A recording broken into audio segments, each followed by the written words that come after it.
RSS ದೇಶಭಕ್ತಿ, ದೇಶಪ್ರೇಮ, ದೇಶನಿಷ್ಠೆಯ ಸಂಘಟನೆ. ದೇಶದ ಕಟ್ಟಕಡೆಯ ಬಡವನ ಬಗ್ಗೆ ಸೇವಾ ರೂಪದಲ್ಲಿ ಆರ್ಎಸ್ಎಸ್ ಕೆಲಸ ಮಾಡುತ್ತಿದೆ ಎಂದು ಮಾಜಿ ಸಚಿವ ಪ್ರಮೋದ್ ಮಧ್ವರಾಜ್ ಹೇಳಿದ್ದಾರೆ.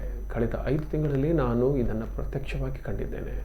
ಸಂಘದ ಹೊರಗೆ ಇದ್ದು ಟೀಕೆ ಮಾಡುವುದು ಸುಲಭ. ದೇಶ ಕಟ್ಟುವ ಕೆಲಸ, ಸಂಸ್ಕಾರ ಉದ್ದೀಪಿಸುವ ಕೆಲಸವನ್ನು ಆರ್ಎಸ್ಎಸ್ ಮಾಡುತ್ತಿದೆ. ಕಟ್ಟಕಡೆಯ ವ್ಯಕ್ತಿಯ ಶಿಕ್ಷಣ ಮತ್ತು ಆರೋಗ್ಯ ಇದರ ಬಗ್ಗೆ ಸೇವೆ ಸಲ್ಲಿಸುತ್ತಿದೆ. ಸಂಘವನ್ನು ತಿಳಿದುಕೊಳ್ಳದೆ ವಿರೋಧ ಮಾತನಾಡುವವರದು. ನಾನು ಕೂಡ ಹಿಂದೆ ಆರ್ಎಸ್ಎಸ್ ಬಗ್ಗೆ ವಿರೋಧ ಮಾತನಾಡುತ್ತಿದ್ದೆ. ಆರ್ಎಸ್ಎಸ್ ಇಡೀ ದೇಶಕ್ಕೆ ಸಂಸ್ಕಾರ ಕೊಡುತ್ತಿದೆ. ಅಜ್ಞಾನದಿಂದ ಸಂಘದ ಬಗ್ಗೆ ಟೀಕೆ ಮಾಡುವ ಒಂದು ವರ್ಗ ಇದೆ. ಆರ್ಎಸ್ಎಸ್ನ ಶಕ್ತಿಯನ್ನು ಸಹಿಸದೆ ಟೀಕೆ ಮಾಡುವವರಿದ್ದಾರೆ. ಆರ್ಎಸ್ಎಸ್ ಬಗ್ಗೆ ಹೊಟ್ಟೆಕಿಚ್ಚಿನಿಂದ ಕೆಲವರು ಮಾತನಾಡುತ್ತಿದ್ದಾರೆ.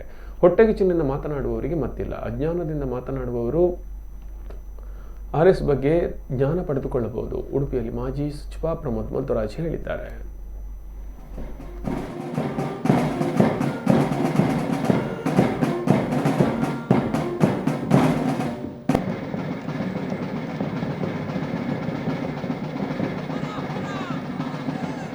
ಭೌಗೋಳಿಕ ಮಿತಿಯನ್ನು ದಾಟಿ ಹೋಗುವ ಆಟ, ದೇಶಗಳ ನಡುವೆ ಬಾಂಧವ್ಯವನ್ನು ಬೆಸೆಯುವ ಸೇತು.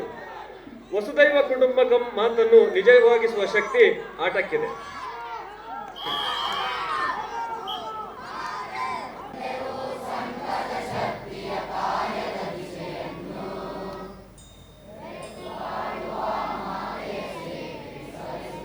ಸಂಸ್ಥೆಯ ಕೋಶಾಧಿಕಾರಿ ಸಹ ಆಗಿದ್ದಾರೆ. ಚೇಂಬರ್ ಆಫ್ ಕಾಮರ್ಸ್ನ ಅಜೀವ ಸದಸ್ಯರು. ಕರ್ನಾಟಕ ಸ್ಮಾಲ್ ಸ್ಕೇಲ್ ಮಣಿಪಾಲದ ಕಸ್ತೂರ್ಬಾ ಆಸ್ಪತ್ರೆಯಲ್ಲಿ ವೈದ್ಯಕೀಯ ಅಧೀಕ್ಷಕರಾಗಿ ಹಾಗೂ ಕಮ್ಯುನಿಟಿ